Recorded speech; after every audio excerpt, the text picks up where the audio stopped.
El sumo sacerdote del Antiguo Testamento. ¿En qué se diferencia del sumo sacerdote del Nuevo Testamento?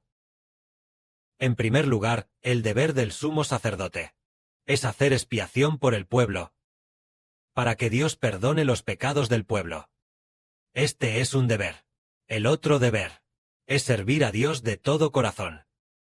El sumo sacerdote tiene una doble función. Una es servir a Dios.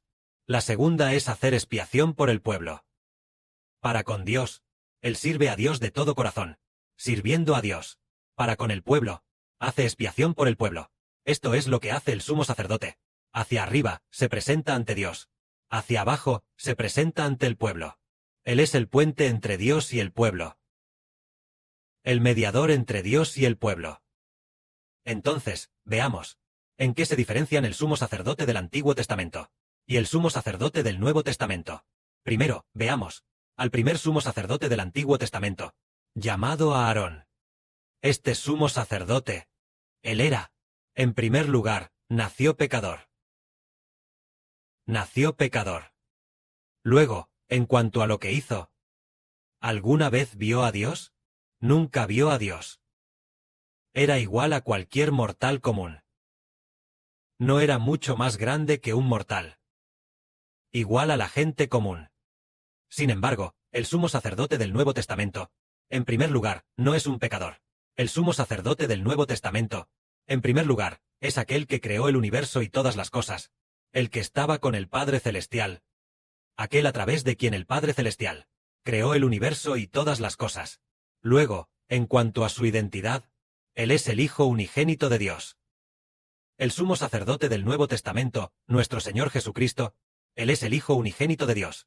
Pero Aarón, como sumo sacerdote del Antiguo Testamento, Aarón, él no era el Hijo de Dios, sino simplemente el hijo de un hombre. Y el sumo sacerdote del Antiguo Testamento no fue ungido por el Espíritu Santo de Dios.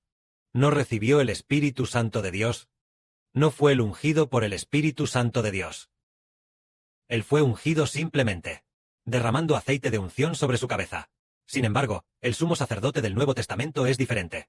El sumo sacerdote del Nuevo Testamento, nuestro Señor Jesucristo, fue lleno del Espíritu Santo de Dios. Lo que da vida eterna a las personas es el Espíritu Santo, y no ese aceite de unción derramado sobre la cabeza.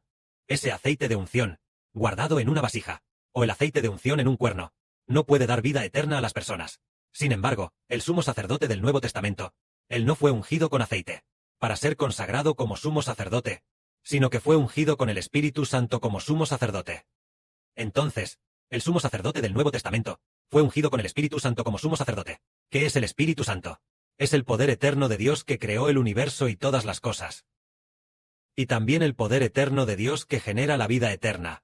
El poder que concede la vida eterna a las personas. Mientras que el aceite de unción era solo aceite de oliva, mezclado con algunas plantas. Al hacer esta comparación, el Señor Jesucristo, el sumo sacerdote del Nuevo Testamento, y Aarón, el sumo sacerdote del Antiguo Testamento, son sumamente diferentes. Y el Señor Jesucristo, el sumo sacerdote del Nuevo Testamento, es un hombre santo y sin pecado.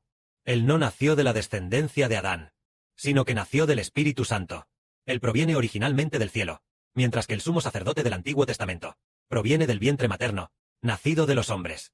Al hacer esta comparación, entonces comprendemos que el sumo sacerdote del Antiguo Testamento nunca vio a Dios, pero el sumo sacerdote del Nuevo Testamento es el Hijo unigénito de Dios. El sumo sacerdote del Antiguo Testamento no se sentó en el trono de Dios, pero ahora el sumo sacerdote del Nuevo Testamento está sentado a la diestra de Dios. Así que, hermanos y hermanas, vean, ¿cuál sumo sacerdote puede hablar de modo que llegue a la diestra de Dios, para que Dios escuche sus palabras? Y finalmente tenga misericordia de los pecados del pueblo, y perdone los pecados del pueblo.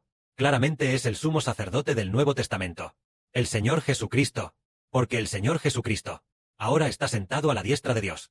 Por ejemplo, es posible que nosotros seamos tentados a pecar por Satanás de inmediato. Entonces el sumo sacerdote del Nuevo Testamento, el Señor Jesús, dice: Padre, mi hijo Geber ha sido tentado rápidamente por Satanás. Te ruego que perdones el pecado de Geber, y ayudes a Geber, para que vence al diablo.